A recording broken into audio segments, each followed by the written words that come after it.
अस्सलाम वालेकुम फ्रेंड्स, क्या हाल हैं। उम्मीद करता हूँ सब खैरियत से होंगे। जैसे कि आप सब लोग जानते हैं कि मेरा नाम उमैर अब्बास है और आप देख रहे हैं मेरा YouTube channel view bright future. सबसे पहले आपको हमारे व्यू ब्राइट फ्यूचर में मोस्ट वेलकम किया जाता है। आपसे यही रिक्वेस्ट है कि आप अगर हमारे चैनल पर न्यू हैं तो प्लीज़ हमारे चैनल को सब्सक्राइब कर दें और अपने दोस्तों के साथ शेयर भी कर दें। और प्लीज़ हमारी वीडियो को ऑनलाइन ही वॉच किया करें। आज का टॉपिक है MTR 401, लेक्चर नंबर है 38। ये लेक्चर MCQs के लिहाज से और लॉन्ग शॉर्ट के लिहाज से वेरी इंपॉर्टेंट लेक्चर है। क्यों? और बेसिक सा लेक्चर है, कोई इतना मुश्किल नहीं है। मैट्रिक्स के बारे में हमने पढ़ना है। A rectangular array of number of function subject to certain rules और कंडीशन इज कॉल्ड मैट्रिक। जैसे कि हम इसकी 9th-10th में ही पढ़ चुके हैं कि मैट्रिक्स की क्या होती है, वो हो गया, डेफिनेशन होगी। और इसको कैपिटल लेटर से जाहिर करते हैं, as we know that the function और number of the matrix are called element, ये भी हमें पता है MCQs के लिहाज से। And they are denoted by small letter, ये भी एज वी नो डैट, और ये MCQs है। क्वीज है, the horizontal line is the called matrix in a matrix is called rows. जो हमारे पास हॉरिजेंटल होती हैं वो हमारे पास रोज होती हैं, जैसे ये लाइन है इसको हॉरिजेंटल कहते हैं। And vertical line is the called column, यानी कि इस तरह जो सीधी सी लाइन होती है उसको वर्टिकल कहते हैं और उसे हम कॉलम कहते हैं। Order of matric, if a matric has a m rows and n column in is said to be the order of the matrix is m by n, इसको हम m by n से जाहिर करते हैं। Square matric, a matric having n rows and n column, यानी कि जितनी रोज हों और जितने कॉलम हों उसको स्क्वायर मैट्रिक कहते हैं। द एलिमेंट इन द आयत, आयत को हम रो कहते हैं ITH, एंड JTH को हम कॉलम कहते हैं, ये भी आपने याद रखना है। इक्वलिटी ऑफ द मैट्रिक, जो दो मैट्रिक्स आपस में इक्वल हों उसको हम इक्वलिटी ऑफ मैट्रिक्स कहते हैं। कॉलम मैट्रिक, वो जो सिर्फ एक ही कॉलम में पर मुश्तमिल हो उसको हम कॉलम मैट्रिक कहते हैं। और multiplication of the matric, multiplication हमारे पास तब ही हो सकती है जब फर्स्ट के कॉलम और सेकंड के रोज इक्वल हों। अब देखें यहाँ पे हमारे पास फॉर एग्जांपल उसने दिया है कि 5 है। अब यहाँ पे यहाँ पे जो k है ना वो हमारे पास स्केलर है। जैसे कि multiplication of the scalar number, remember here k is the scalar and k dot a या k a is equal to a K, यानी कि इक्वल ही होता है। यहाँ पे उसने 5 दिया है, आगे एक मैट्रिक दिया है और 5 को आप देख सकते हैं कि इसने 5 को अंदर मल्टीप्लिकेशन कर दिया तो हमारे पास ये मैट्रिक बन गया है। नो डैट के इज इक्वल टू ए के। अब ये देखें e⁻³ और यहाँ पे ये हमारे पास जो मैट्रिक है उसके साथ मल्टीप्लिकेशन कर दे तो हमारे पास ये बन गया। अगर इसको अगर यानी कि लेफ्ट साइड से मल्टीप्लिकेशन कर दें या राइट साइड से, हमारे पास जवाब सेम ही आएगा। एडिशन ऑफ मैट्रिक, एडिशन तब ही होगी जब दोनों मैट्रिक्स दिए गए हैं और उनके कॉलम और रोज की तादाद इक्वल हो, बराबर हो, तब ही वो हमारे पास ऐड हो सकते हैं। जैसे कि एग्जाम्पल ये दी गई है, इसको आपने सिंपल से देख लेना है, कोई नहीं इतनी मुश्किल सी। Here write single column matrix, अब इसको ना उन्होंने सिंगल लिखा है, छोड़ें इस बात को, ये इंपॉर्टेंट नहीं है। डिफरेंस ऑफ मैट्रिक, डिफरेंस यानी कि एक मैट्रिक है उसमें से दूसरे मैट्रिक को माइनस कर देना है। और multiplication of the two matric, any two matrices A and B can be multiple if number of the column in the first matric is equal. अब देखें फर्स्ट के क्या है, हमने कॉलम लेने हैं और सेकंड में हमने क्या लेने हैं, रोज लेने हैं। अगर फर्स्ट के कॉलम और सेकंड के रोज इक्वल हैं तो उनकी मल्टीप्लिकेशन हो सकती है। और अगर वो यानी कि इक्वल नहीं है, यानी कि फर्स्ट के हमारे पास 2 कॉलम बनते हैं और थर्ड के हमारे पास 3 रोज बनती हैं तो उनकी मल्टीप्लिकेशन नहीं कर सकते हम। और the order of the matrices AM by n then the, और जो दूसरा है उसका NP होगा। अच्छा, एक और यहाँ पे MCQ पूछा जा सकता है कि एक मैट्रिक का वो दे देता है कि M/n का उसका ऑर्डर है और दूसरा हमारे पास जो मैट्रिक दे देता है उसका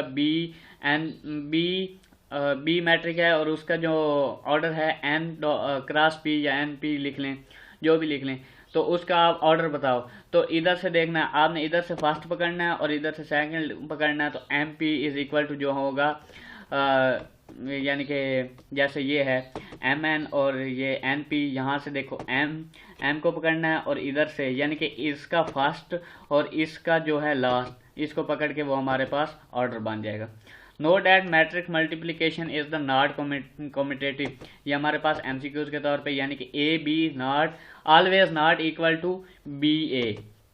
ये आपने याद रखना है। ए मैट्रिक दिया है, बी मैट्रिक दिया है, column of matric A are two and the row column हमारे पास इसमें देखें कितने कॉलम हैं, 2 हैं, और इसमें हम रो देखें तो हमारे पास कितनी रो हैं, वो भी 2 हैं। तो इनकी हम मल्टीप्लिकेशन कर सकते हैं। लेकिन आप देखें अगर बी को पहले लिखें और ए को बाद में लिखें तो इसके कॉलम कितने बनेंगे, 2, और इसकी रो कितनी बनेगी, 3, तो इसकी मल्टीप्लिकेशन हम नहीं कर सकते हैं। नो वही कंप्यूट ए बी। अब ए बी को हमने मल्टीप्लिकेशन किया है। मल्टीप्लिकेशन के लिए क्या करते हैं, देखें सबसे पहले आप क्या करेंगे, इसकी हम रो पकड़ेंगे और इसका हम कॉलम पकड़ेंगे, इसकी इस तरह मल्टीप्लिकेशन करें। 5 को मल्टीप्लिकेशन करेंगे -4 से, माइनस का 20 आएगा। फिर दरमियान में इसके हमारे पास क्या आएगा, प्लस आएगा। और 8 को 2 से मल्टीप्लिकेशन करें तो ये सिंपल से आगे कैलकुलेशन है, आप करके देख सकते हैं, तो हमारे पास ये इसका आंसर आ जाएगा। इसी तरह एग्जाम्पल 2 है, इसमें एक्स वाई दिए गए हैं। आप देखें इसके फर्स्ट रो और इसका कॉलम चलेगा, -4 एक्स प्लस 2y, ये आ गया। इधर से अब सेकंड रो और इधर से कॉलम, तो 3x प्लस 8y, ये हमारे पास आंसर आ गया। मल्टीप्लिकेटिव इंडेंटी। अब देखें for given positive integer and the n cross n matrix, जो हमारे पास आइडेंटिटी होते हैं ना, इसके जो डायगोनल होते हैं, जैसे ये है ना, इसका जो डायगोनल है वो 1 1 होगा और जो बाकी सारे हैं वो 0 होगा। इस द कॉल्ड मल्टीप्लिकेटिव इंडेंटी, और इसको आई बड़े कैपिटल आई से जाहिर करते हैं, जैसे I dot A is equal to A dot I is equal to A. किसी भी मैट्रिक को आइडेंटिटी से ज़रब दें तो वो वही मैट्रिक ही आएगा। जीरो मैट्रिक हमारे पास क्या था, जिसमें सारी एंट्रीज हमारे पास 0 ही हों। एसोसिएटिव लॉ, अब ये जो है ये हमारे पास मल्टीप्लिकेटिव का है, ए बी सी को ब्रैकेट में लिखा है, तो हमारे पास आप इसकी मल्टीप्लिकेशन करेंगे तो ए बी पहले मल्टीप्लिकेशन और सी बाद में। Distributive of addition A B plus C, अब ए अंदर मल्टीप्लिकेशन हो जाएगा A B plus A C. In the matric multiplication this law hold. अच्छा डिटर्मिनेंट, अब डिटर्मिनेंट में हमारे पास क्या होता है, associated with every square matrix A of the constant there is a number called determinant. Determinant को हम कैसे जाहिर करते हैं, DET लिख के ए लिख देते हैं और इस तरह वर्टिकल लाइन लगा के उसके दरमियान ए लिख देते हैं। अब देखें ये हमें मैट्रिक दिया गया है, इसका हम डिटर्मिनेंट निकालते हैं, वो एक्सपेंड बाय रो वन के साथ हम एक्सपेंड करते हैं। उसमें क्या होता है, अब ये कोएफिशिएंट हमने पकड़ा है, तो इसके यानी कि ये वाले और ये वाले, अब देखें ये कैंसिल हो जाएंगे, बाकी क्या बचेगा, ये चीज़ बचती है, तो ये हम लिख देंगे। इसी तरह जब आगे वाले का करेंगे फिर भी इसी तरह, एज वी नो डैट, ये हमें करना ही आता होगा। इससे हम इसका क्या डिटर्मिनेंट निकाल सकते हैं। उसके बाद ट्रांसपोज ऑफ मैट्रिक में हम क्या करते हैं, ट्रांसपोज में हम उसकी ये देखें, the transpose of a matrix A is the obtained by interchanging rows and column of a matrix in. अब देखें कि एक मैट्रिक दिया गया, उसकी रोज को कॉलम में बदल दो या कॉलम को रोज में बदल दो, तो हमारे पास जो नया कॉलम आएगा उसको हम ट्रांसपोज कॉलम कहते हैं। एक हमें दिया गया, उसके ऊपर टी लिख दें या TR लिख दें, इसका मतलब होता है वो ट्रांसपोज है। जैसे कि ये ऊपर दिया गया, इसके नीचे ये उसने सोल्यूशन दिया है। Multiplicative inverse suppose A is the square matric of a order n by n if an other matrix B of the order n by n exists, then AB is equal to BA is equal to I. B is said to be multiplicative inverse. Non singular के लिए क्या होता है, simple सी बात है, इसका determinant 0 नहीं आएगा, और सिंगुलर में हमारे पास क्या होता है, डिटर्मिनेंट जो है वो 0 आएगा। सिर्फ इतनी सी बात याद रखनी है। थ्योरम है, if A is a square matrix then the matrix has multiplicative inverse A inverse if and only if A is the non singular होगा, यानी कि डिटर्मिनेंट 0 ना आए तो ही उसका हम इन्वर्स ले सकते हैं, अदरवाइज हम उसका इन्वर्स नहीं ले सकते। तो प्रूव थ्योरम को प्रूव करने के लिए हमारे पास ये A दिया गया है, इसका हमने सबसे पहले matric A is the non singular के लिए क्या करते हैं, इसका डिटर्मिनेंट निकालते हैं, वो हमारे पास 2 आया जो कि नॉट इक्वल टू 0 है। अब इसका इन्वर्स निकालते हैं, इन्वर्स का हमारे पास ये फार्मूला होता है 1 determinant of A एडजेंट of A। अब देखिए एडजेंट ऑफ A में हम क्या करते हैं, जो हमें ऊपर मैट्रिक दिया गया है उसमें ये जो मैट्रिक दिया गया है इसकी हम ये वाली जगह चेंज कर देते हैं, ये जो हमारे पास डायगोनल होते हैं, और ये जो नॉन डायगोनल होते हैं इनकी हम अलामा चेंज कर देते हैं। तो हमारे पास वो बन गया। तो डिटर्मिनेंट के साथ मल्टीप्लिकेशन करके हमारे पास ये जवाब आ गया। नो चेक, अब हम चेक करते हैं कि मल्टीप्लिकेशन आइडेंटिटी है कि नहीं है। अब ए को ए इनवर्स से हम मल्टीप्लिकेशन करेंगे, सिंबल से मल्टीप्लिकेशन करेंगे तो हमारे पास ये जवाब आएगा, यानी कि डायग्राम में 1 1 है और उसकी बाकी एंट्री 0 है। तो हमारे पास ये क्या है, हमारे पास आइडेंटिटी है। Hence prove derivative of matrix function suppose that A t is equal to A I Z of t M by N. और इसका हम डिटर्मिनेंट राइट करने के लिए क्या करते हैं, A D A over D T, यानी कि डिटर्मिनेंट जैसे इसका डेरिवेट लेते हैं, ये हमारे पास मैट्रिक हो गया। आगे इसकी हम एक एग्जांपल देखते हैं। और इंटेग्रल के लिए हम यहाँ पे एक, ये हमारे पास एमसीक्यूज में पूछा जा सकता है, ए एस और डी एस लिखते हैं हम। और इसकी एक एग्जांपल है, यहाँ पे देखें, find derivative and integral sine t t sine 2t और e की पावर 3t और 8t-1 है। इसका डेरिवेट लेंगे, देखें साइन है वो कॉस में बदल जाएगा, और यहाँ पे देखें 2t है तो हमारे पास 2 स्टार्ट में आ जाएगा। e की पावर 3t है, 3t है 3 स्टार्ट में आ जाएगा, और e की पावर 3t आ जाएगा। 8t है तो t कैंसिल हो जाएगा डेरिवेट लेते हुए और 8 आ जाएगा। और जब इसका हमने इंटेग्रल लिया, इंटेग्रल हमारे पास ये बन जाएगा, यानी कि 1/2 cos 2t प्लस 1/t, यानी कि इसकी t की वैल्यूज पुट कर दी हैं जो 0 से t तक थी। और augmented matrix it is denoted by a, और ये स्लैश लिखी हुई है इसको b। अब देखें यहाँ पे उसने एक एग्जांपल दिया कि हमारे पास ये एक मैट्रिक है, उसके बाद ये b मैट्रिक है। आर्गुमेंटेड मैट्रिक में क्या करते हैं, यहाँ तक हमारे पास वो ए मैट्रिक हो गया, और ये स्लैश लगा दें या ना लगाएं या इस तरह 2 डॉट लगा दें, फिर भी बात वही है। और ये हमारे पास जो बी मैट्रिक है वो हमारे पास ये वाला आ गया। Elementary row operation, elementary row operation से हम क्या करते हैं, तो elementary row operation consist of the 3 operator. एक हमारे पास multiple or row by non zero constant, ये आपने याद रखने हैं। Interchange any row with the another row, add an non zero constant, multiple of one row to N other.